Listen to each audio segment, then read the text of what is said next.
Hello students, इस video में मैं नेक्स्ट लेक्चर स्टार्ट करने जा रहा हूँ। 13th lecture. 12 लेक्चर्स में हमने 43 क्वेश्चंस कवर कर लिए थे। तो चलिए स्टार्ट करते हैं क्वेश्चन नंबर 44 से। क्वेश्चन नंबर 44 में देखिए क्या गिवन है।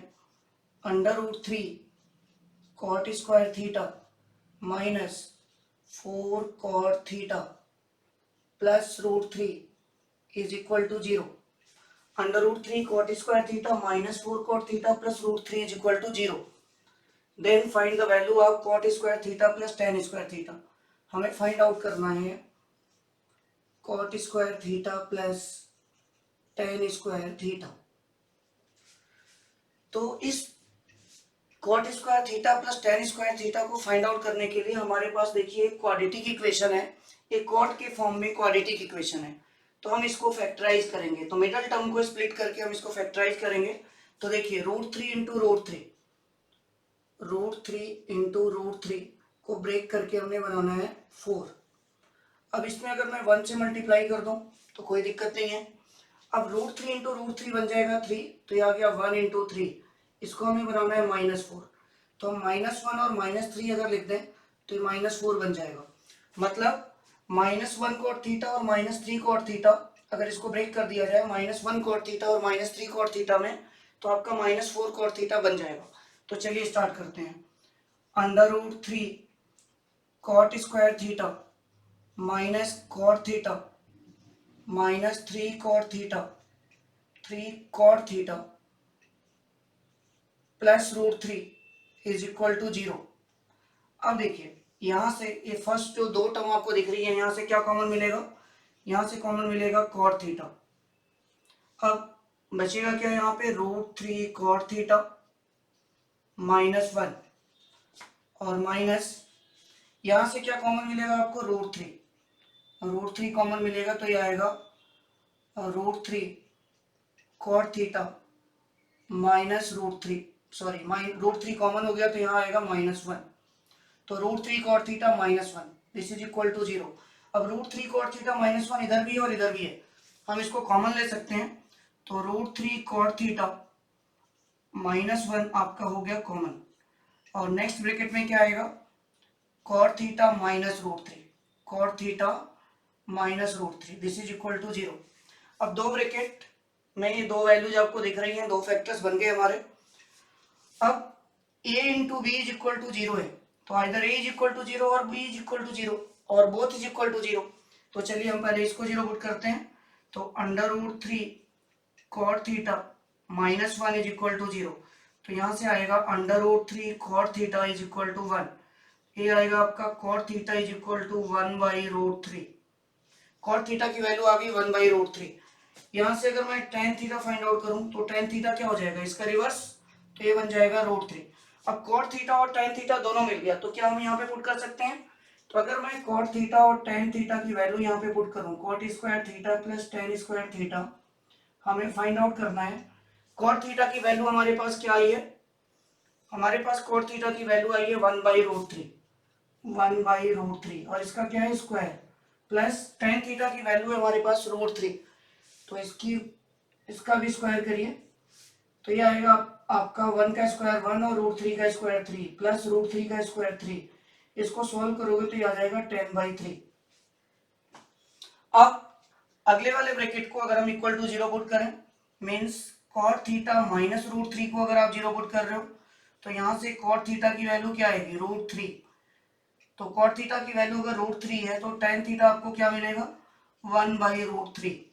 फिर दोबारा अगर यही सेम एक्सप्रेशन आप ले लो और इसमें cot थीटा और tan थीटा की वैल्यू पुट करो, तो cot थीटा की वैल्यू हमारे पास है √3 और इसका क्या है स्क्वायर, प्लस tan थीटा की वैल्यू है 1/√3, तो 1/√3 इसका भी स्क्वायर। तो √3 का स्क्वायर क्या होगा 3 प्लस 1 का स्क्वायर 1 और √3 का स्क्वायर 3, तो ये आ जाएगा 3 इंटू 3 9 प्लस 1 10/3। तो दोनों फैक्टर से हमें सेम वैल्यू मिल रही है 10/3। क्या किया हमने पहले इस क्वाड्रेटिक इक्वेशन को फैक्टराइज किया, फैक्टराइज करने के बाद दो फैक्टर बन गए। अब दो फैक्टर्स जो बने हैं उनको हमने अलग अलग 0 पुट कर दिया, तो हमें cot थीटा की वैल्यू मिल गई दोनों से। अब जब कॉट थीटा की दोनों से वैल्यू मिल गई तो आपको टेन थीटा दोनों से मिल जाएगा। अब कॉट और टेन जब दोनों आपको बताए तो हमारे पास एक्सप्रेशन है cot square theta plus tan square theta. अब cot square theta plus tan square theta में कॉट और टेन की वैल्यू इधर भी पुट कर दी और इधर भी पुट कर दी, मतलब दोनों जो दो दो वैल्यूज आई है कॉट और टेन की, मैंने दोनों दो अलग अलग पुट कर दिया, दोनों से हमें रिजल्ट सेम मिल रहा है। तो ये हमारा है 44वां क्वेश्चन। अब हम चलते हैं नेक्स्ट क्वेश्चन पे। तो नेक्स्ट क्वेश्चन में हमें प्रूव करना है, हमारे पास दो इक्वेशंस गिवन है और दोनों इक्वेशन की हेल्प से हमें एक तीसरी इक्वेशन प्रूव करनी है। तो तीसरी इक्वेशन में थीटा एलिमिनेट करना है, जो हमें प्रूव करना है उसमें हमें थीटा एलिमिनेट करना है। तो देखिए कैसे करेंगे start. Question number 45, 45th question देखिए क्या है। एक इक्वेशन गिवन है आपको x sine cube theta plus y cos cube theta is equal to sine theta into cos theta. ये तो हमारे पास एक इक्वेशन गिवन है। दूसरी इक्वेशन है x sine theta is equal to y cos theta. x sine theta is equal to y cos theta, ये दूसरी equation है। अब इस सेकेंड इक्वेशन से अगर मैं x या y की वैल्यू निकाल लूं और दूसरी इक्वेशन में पुट कर दूं, सब्स्टिट्यूट कर दूं, तो देखिए क्या होगा। अगर मैं इस वाली इक्वेशन से y की वैल्यू फाइंड आउट करूं तो y इज इक्वल टू क्या होगा, x sine theta upon cos theta. ये हमारी y की वैल्यू आ गई। अब इस y की वैल्यू को फर्स्ट इक्वेशन में पुट कर दो, तो इस इक्वेशन में आप पुट करोगे तो होगा क्या, x sine cube theta plus y की वैल्यू क्या है, x sine theta upon cos theta into cos cube theta, this is equal to sine theta into cos theta. अब ध्यान से देखिए हमारे पास कुछ ऐसी एक्सप्रेशन आ गई। अब या तो कॉस थीटा आप एलसीएम ले लो या कॉस थीटा से पूरी इक्वेशन मल्टीप्लाई कर दो। अगर हम कॉस थीटा से पूरी इक्वेशन मल्टीप्लाई कर दें तो यहाँ क्या आएगा, x cos theta into sign cube theta plus cos theta से इधर मल्टीप्लाई करोगे तो ये कॉस कैंसिल हो जाएगा, तो आएगा x sine theta into cos cube theta, this is equal to, अब यहाँ पे अगर कॉस से मल्टीप्लाई करोगे तो ये आएगा sign theta into cos square theta. ये आपकी एक्सप्रेशन बन गई। अब इन दोनों टर्म से अगर मैं x cos theta sine theta, x cos theta sine theta common ले लूं तो x into cos theta into sine theta मैंने ले लिया कॉमन। यहाँ क्या बचेगा, साइन स्क्वायर थीटा, और इधर क्या बचेगा, कॉस स्क्वायर थीटा। तो आप यहाँ पे लिखिए कॉस स्क्वायर थीटा, और ये वैल्यू हमारे पास है sign theta into cos square theta. अब देखिए sine square theta plus cos square theta क्या बन जाएगा, 1। तो इसको हम 1 पुट कर देंगे तो ये आ गया आपका x cos theta into sine theta is equal to sine theta into cos square theta. अब साइन से साइन कैंसिल और एक कॉस से एक कॉस भी कैंसिल, तो आपका x क्या आ गया, x आ गया आपका cos थीटा, x की वैल्यू आ गई cos थीटा। अब x की जो वैल्यू cos थीटा आई है इस वाली इक्वेशन में हम पुट कर देंगे। इस वाली इक्वेशन में पुट करोगे तो देखो y की वैल्यू क्या आएगी, y is equal to x की वैल्यू हमें पुट करनी है cos theta into sine theta upon cos theta.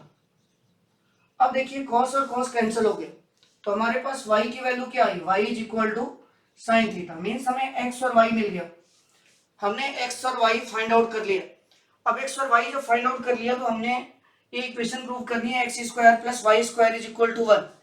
तो x square plus y square is equal to 1 में के लेफ्ट साइड में, लेफ्ट हैंड साइड में अगर मैं x और y की वैल्यू पुट करूं तो देखिए x की वैल्यू हमारे पास है cos थीटा, तो ये आ गया आपका cos square theta plus y की वैल्यू है sin थीटा, तो ये आ गया आपका sin square theta, sin square theta.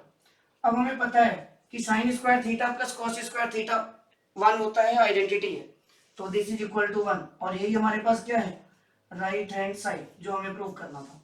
तो इस तरह से हमने ये क्वेश्चन भी कंप्लीट किया। एक बार मैं दोबारा एक्सप्लेन कर देता हूँ।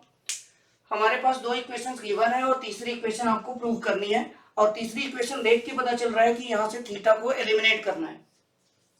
मैंने फर्स्ट इक्वेशन से y की वैल्यू फाइंड आउट की और इस y को सब्स्टिट्यूट कर दिया। हमने सेकेंड इक्वेशन से y की वैल्यू फाइंड आउट की और फर्स्ट इक्वेशन में सब्स्टिट्यूट कर दिया। आप x की वैल्यू फाइंड आउट करके भी सब्स्टिट्यूट कर सकते हो फर्स्ट इक्वेशन में। तो y की वैल्यू सब्स्टिट्यूट करने के बाद कुछ ऐसी एक्सप्रेशन आ गई। अब cos थीटा यहाँ एलसीएम हो जाएगा, या cos थीटा से पूरी इक्वेशन मल्टीप्लाई कर दीजिए, ये cos थीटा यहाँ से कैंसिल हो जाएगा। तो मैंने cos थीटा से मल्टीप्लाई कर दिया पूरी इक्वेशन। cos थीटा से मल्टीप्लाई करने के बाद कुछ ऐसी एक्सप्रेशन बन रही है। अब इन दोनों टर्म्स में से हमने x sin theta cos theta common ले लिया, तो ब्रैकेट के अंदर आ गया sin स्क्वायर थीटा और यहाँ से बचेगा cos स्क्वायर थीटा, इसकी वैल्यू हो गई 1। अब ये 1 कर दिया हमने। अब ये cos थीटा, ये x cos theta sin theta इधर, और इधर है आपका sin theta into cos square theta. तो एक cos थीटा कैंसिल हो गया और sin थीटा कैंसिल हो गया, x की वैल्यू आ गई cos थीटा और x की वैल्यू हमने इस एक्सप्रेशन में पुट कर दी, तो यहाँ से y की वैल्यू आ गई sin थीटा। अब हमने x और y की वैल्यू जो प्रूव करना था उसके लेफ्ट हैंड साइड में पुट कर दिया। तो लेफ्ट हैंड साइड में पुट करने के बाद x square plus y square की वैल्यू आ गई cos square theta plus sin square theta, और ये होता है 1। तो इस तरह से हमने ये क्वेश्चन भी कंप्लीट कर लिया। तो अब कुछ और क्वेश्चंस के साथ हम नेक्स्ट वीडियो में मिलेंगे। Thank you.